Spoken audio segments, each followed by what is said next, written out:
Hello and welcome to another episode of the djproject Criterion Collection.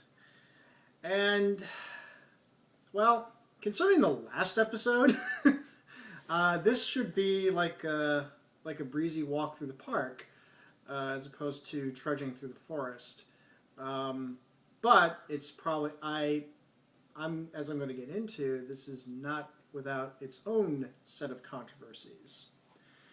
And so, for the 25th episode of the djproject Criterion Collection, I'm going to talk about Spine 75, Chasing Amy, directed by Kevin Smith, 1997. When you get into the world of Criterion, there's, like with any group, there's always going to be some kind of argument, infighting going on. And one of the reoccurring topics that comes up is the worthiness of a title to appear as part of the Criterion Collection, basically to get its own. Is it worthy to get a spine number? And now there are some films that they feel that there's no doubt that they should receive a spine number, like 400 Blows, The Seventh Seal, 8½, Solaris, La Ventura, just, staple canon classics. I mean, there's no doubt. Then there's some other titles where you look at it, you go, what? And for a long time, Armageddon and The Rock were put in this category, like, really? Though, in a strange twist of fate, considering what Michael Bay would later do after his career, these are probably considered the best of what you're going to get from him. So, but yes, Armageddon and The Rock are Criterion DVDs. And I think I've said this earlier, but Armageddon was actually the last Criterion Laserdisc made before the full-on conversion into DVD, or before they started to go into DVD. But there are some other titles that are given and also more recent titles include Kicking and Screaming and Tiny Furniture. I will cover those much later in the future. We're 1/6 of the way done with this, so brace yourselves. But another title that gets the what is this doing in the Criterion Collection is this one. And okay, but really in the end, I mean, this is my take, not just on this title, but I think just on all titles. Criterion Collection, they are their own entity, and more importantly, they are their own business. And if they feel that something is worthy of putting out, then, if they want to put something out, they will do it.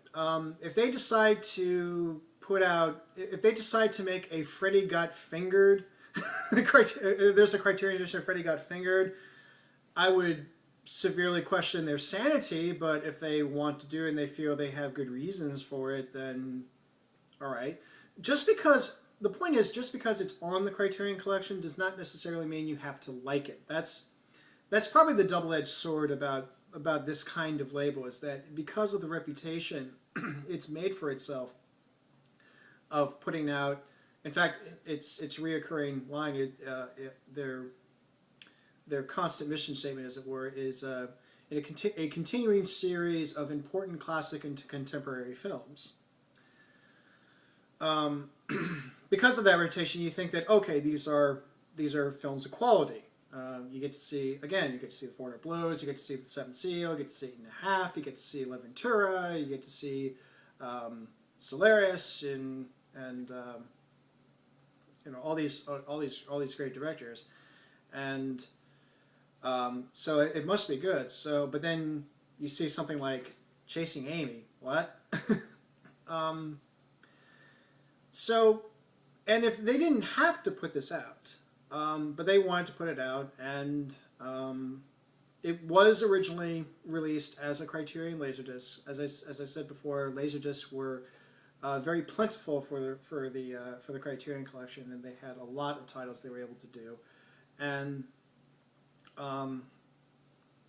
the opportunity arose of making making one of his films with the Criterion Collection. I don't believe Clerks is considered that. I think this is the only one of Kevin Smith's films to have the Criterion treatment. And this was the early days of their DVD issues. The DVD came out in 2000, and even in the video introduction by Kevin Smith himself, he basically says that this is a reprinting of the Laserdisc. That's really what it is. They were able to do that. They had the permission, and it was in their collection anyway. They've already done all the supplements and all the work for it anyway, so it was just basically just moving it over to DVD. And that's really it.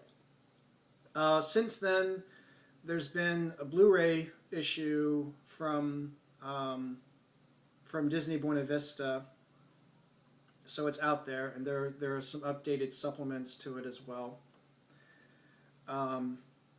So it's not like this is required viewing. And okay, so now let's get into the film itself. All right, I'm going to say this is the statement that's probably going to cause a lot of controversy. I like Chasing Amy. And this is supposed to be a film that I'm not supposed to like, because how dare you? Like, wait, you call yourself a Criterion fan and you like, okay, maybe I shouldn't call myself a fan of Criterion, but I definitely like the Criterion Collection, and I like Chasing Amy. I don't see that as, I personally do not see this as exclusionary, and it shouldn't be. I like what I like, and if a film speaks to me in a certain way, it will have my support.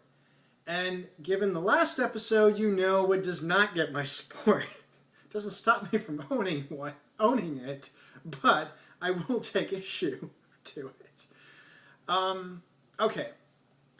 And that's really what it comes down to. I like Chasing Amy. And I don't want, now this does not mean that I think it's the greatest film in the world. It's not. I don't think, first off, there's not a single film that could be called the greatest film in the world. And two, it does have its limitations, but you know what? All films have their limitations. They're not all perfect. The trick is what does the limitations do for the subject matter, and does it work? And I think even for that it works, but it's not without its problems. And these are things that you would expect from Kevin Smith. So basically, it's you either like him or you don't, and that's kind of really what it comes down to. And if you don't like Kevin Smith anyway, you're not going to be interested in this. And then, which then gets into, okay, if you like Kevin Smith, which by the way, at this point I'm quite ambivalent towards him. I saw Clerks on home video. I think it was 96 or 97 or so. It was interesting. My mother, at that time, as far as this was before I got into the Criterion Collection, but as far as my cinematic journey, most of my life revolved around, as far as home video experience, was going to the rental places. Remember Blockbuster? Anybody remember Blockbuster? And for my mother went through a phase where she was interested in films that were shown at the Sundance Film Festival in various years. So because of this is how she got to know Kevin Smith, and we were also went along with this. I don't know if she recommended it or thought that maybe we would like this, and by we I mean my younger brother and I, that we would like this, and we ended up liking Clerks, and we also ended up liking.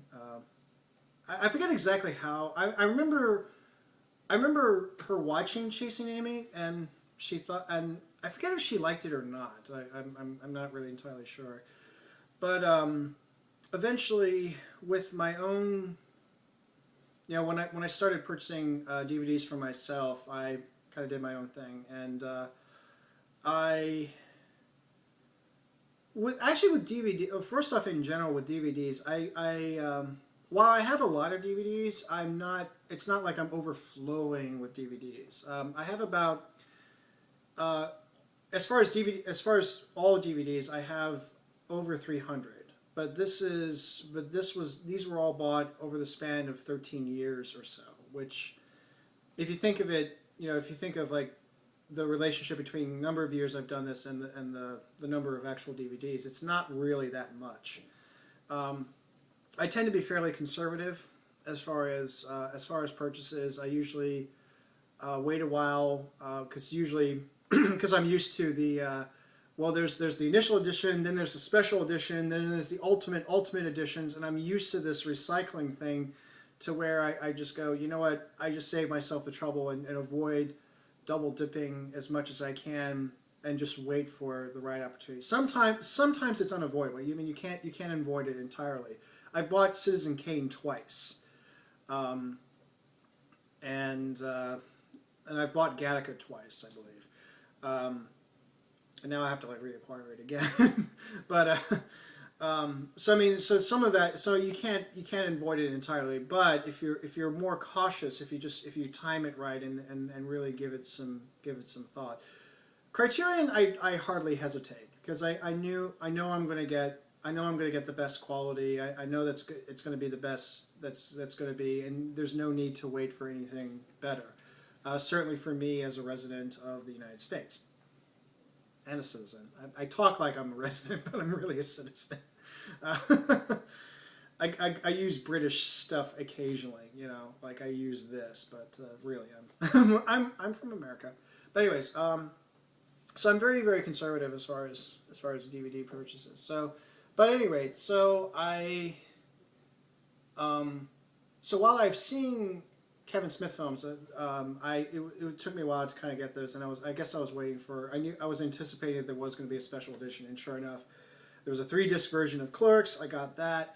There was a 2-sided DVD edition of Mallrats, and I got that. But Chasing Amy, I got kind of right away, and in seeing his films, I find that Chasing Amy still holds up pretty well for a Kevin Smith film. I want to make that very clear. In the context of his own career, Chasing Amy is probably the best you're going to get out of him.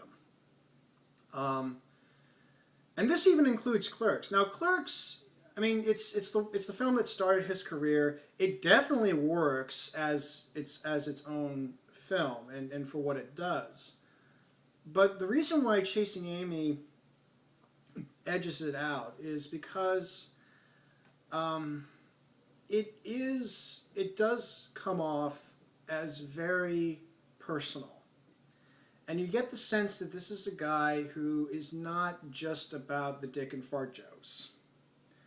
Of course, his characters makes references to this, but for Kevin Smith himself, he's not he's not just a guy that can talk frankly about sex. That he can actually go into something, to go into some genuine human emotions and human drama. Now, is this done in a ultra deep, profound way, like compared to, say, Eric Rohmer? No. There are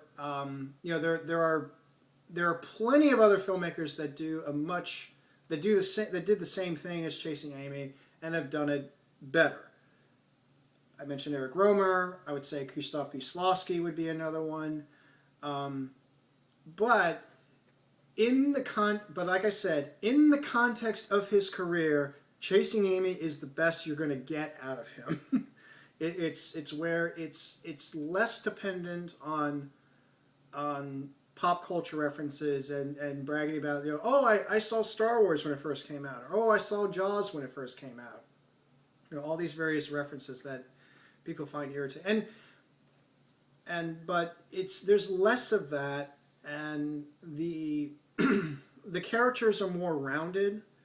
You feel like that there actually is some depth, which actually strengthens the dialogue. I mean, Kevin Smith was known for his sense of dialogue, that he could that he can make a film interesting and engaging through dialogue, which is something that is often overlooked and even neglected.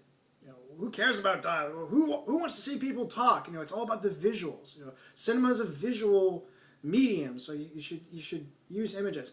And yes, this is why Kevin Smith is very limited. He's not about image, and even he has admitted to this. And this is where he's very, very limited. He's not the greatest filmmaker in the world. He's very limited, but he is really good at dialogue. And but with Chasing Amy, because of this infusion of genuine human emotions, and yes, this came from a personal place in his part, and these were related to things that he himself was exploring at the time and what he was faced with, both personally and professionally. It comes through, and to me, it feels more like a genuine expression that also can mean something to somebody else. It's not just all in your head. Like I talked about this with Coteau. Coteau is someone who is very much his own artist, but because he's so into his own art, it can come off as self-absorbed. And admittedly, Kevin Smith is his own kind of self-absorbed man. He definitely has his interest, and it all comes through. He's had his own film experiences and so forth, and he's very much informed by this. But to his credit, it wasn't just the mainstream stuff. Before he had made Clerks, he got into Laserdisc, so of course he would know about the Criterion Collection. I think that was part of the reason why he wanted to do it in the first place, to have, it was certainly that film. I don't know if he wanted any others to be through the Criterion Collection, but certainly Chasing Amy would do it. So he was aware of the Criterion Collection and with Laserdisc and with independent films. The film that he credits as starting his career was Slacker, which I will cover later down the road. But so it's not like you could say that he got lucky, in a way he did, but it wasn't just, I just want to say that he does have some genuine talent, some genuine writing talent, and he does have an ear for dialogue, and especially at a time when dialogue gets downplayed a lot of times, it's quite refreshing. I know he's not the only dialogue. He's not the only one who uses dialogue. I know about Aaron Sorkin. I know about plenty of other recent filmmakers that utilize dialogue. But considering how dialogue gets often, it's often downplayed, and it's like, who cares? Who cares about dialogue? It's refreshing to see that, and this is why I like Kevin Smith to an extent. But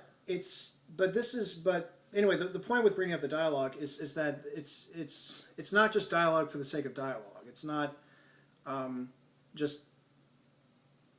it's not just showing off what kind of words he can use, and that he can go from like a serious moment to a dick or a fart joke.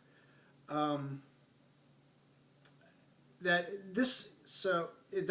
he's capable, that when he's I think when he's motivated when he's pushed in a certain direction, he can do something really great. And Chasing Amy is an example of that, and I can honestly say that I don't feel that he's ever really topped that. I don't think he's gone to that level that he did with Chasing Amy. Maybe the closest would be Zack and Miri Make a Porno. But because the reception was so bad for it, I think it sent him off into another thing. But yeah, so I like Chasing Amy.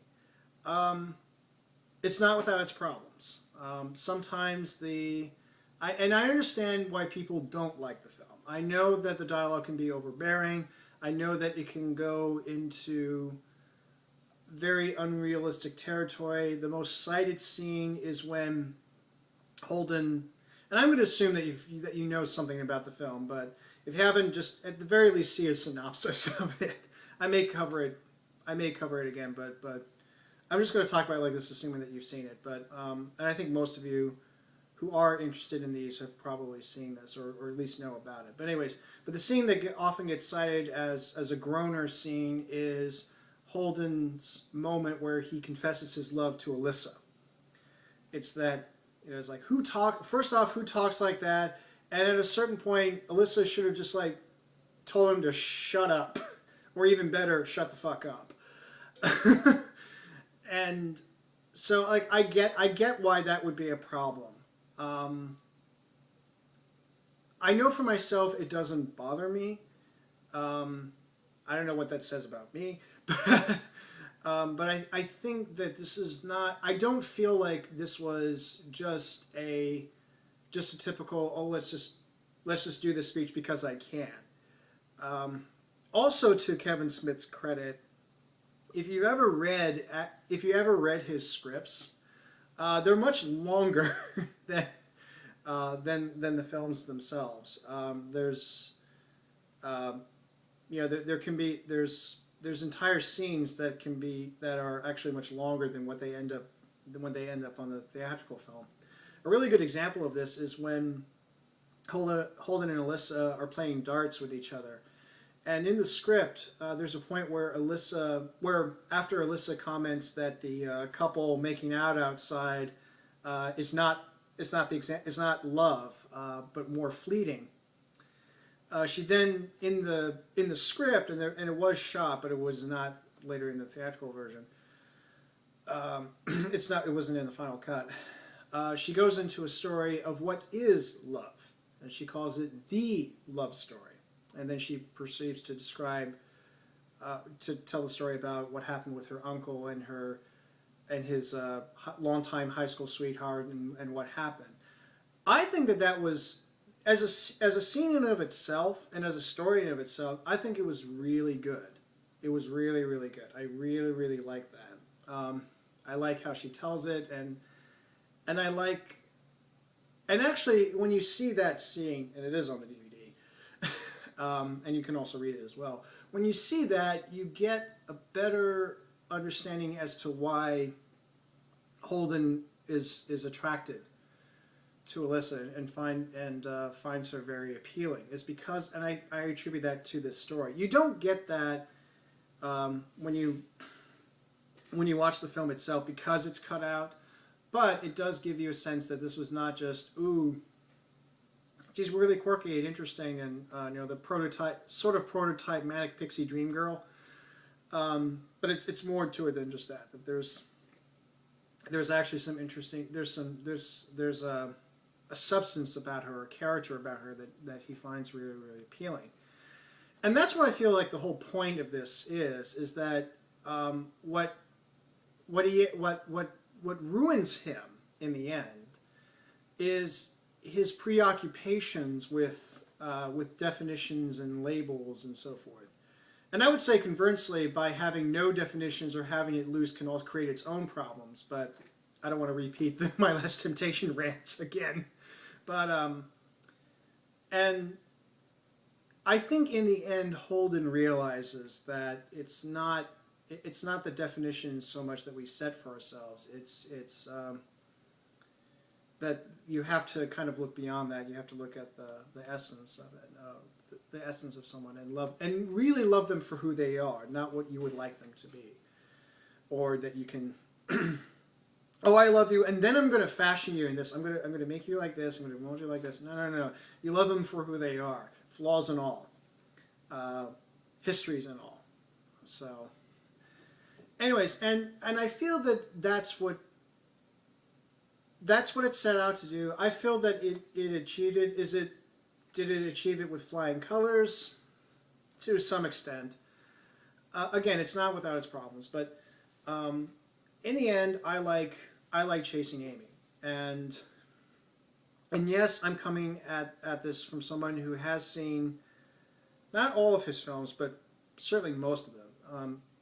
Again, I've seen Clerks, seen Mallrats, seen Chasing Amy, seen Dogma, even saw Jane Silent Bob Strike Back, and I also saw Zack and Miri, and I've not seen Cop Out. I know how atrocious that was.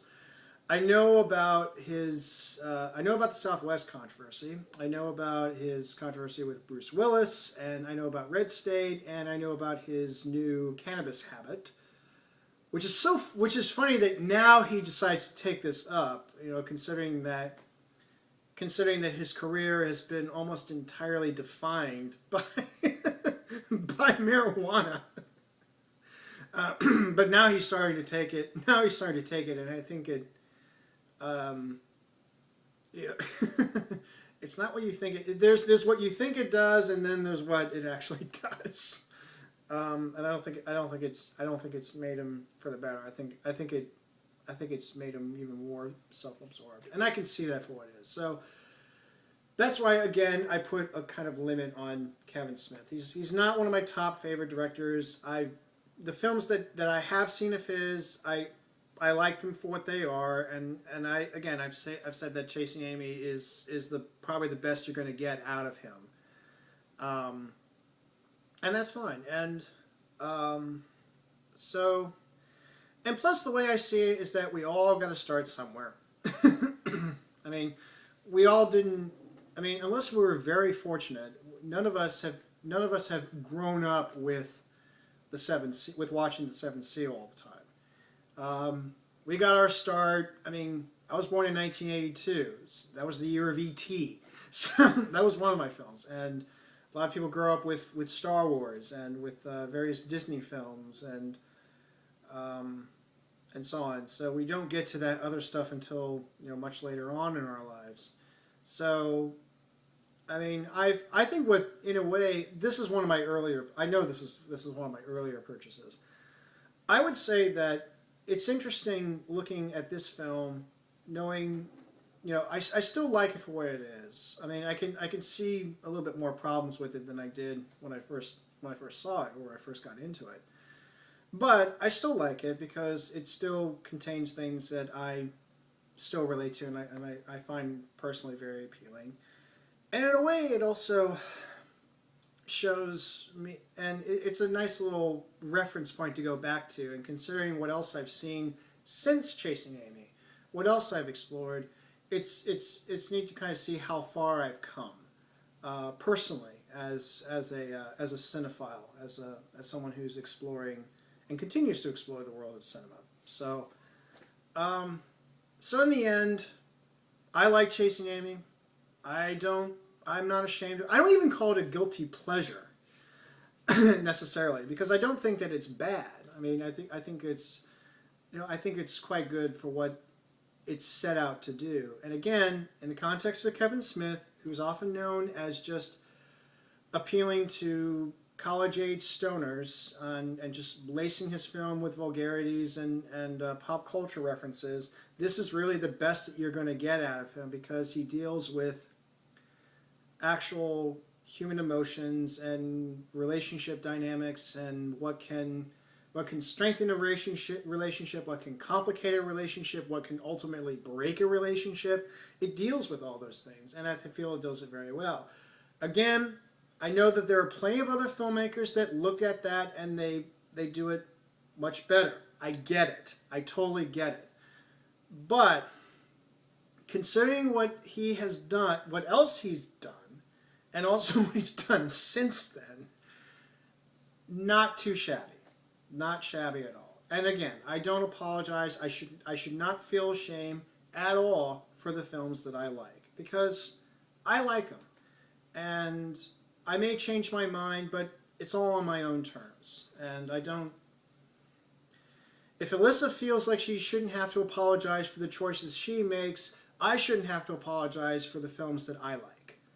So, now who's to say that I will like it 10 years from now? Probably not. Maybe who knows where I'll be in 10 years. maybe we'll all be dead by that point or something, or maybe that long-awaited meteor is going to come in and wipe everything out. So, but in the end, maybe this doesn't matter. But you know, who knows? Who knows what will happen? But all I can say is that I really liked Chasing Amy back then. I still like it, maybe to a slightly lesser degree now, but I still like it. I'm not ashamed of it. I'm not embarrassed by it. I'm glad that it's, for whatever reason, I'm glad that it's part of it, because at least it's something there. And for what it's worth, it does, it's obviously it's not the only film to do this, but it's a film that does characterize a bit of the 90s generation. I mean, let's face it. I mean, which would you rather have, Chasing Amy or Reality Bites? And I know a lot of people, well, of course I can imagine the smart aleck answer would say, well, none. Well, neither should be on there. But there are people that will say, oh God, Reality Bites? No, no, no, please, get that away. But, so yeah, I really like Chasing Amy, and I don't care if you don't. And it shouldn't, because in the end, this is what I like, and that's all that really matters. So yeah, like I said before, this is the 25th episode, so here's to another 25 times 5. And that was Chasing Amy. And until next time, take care.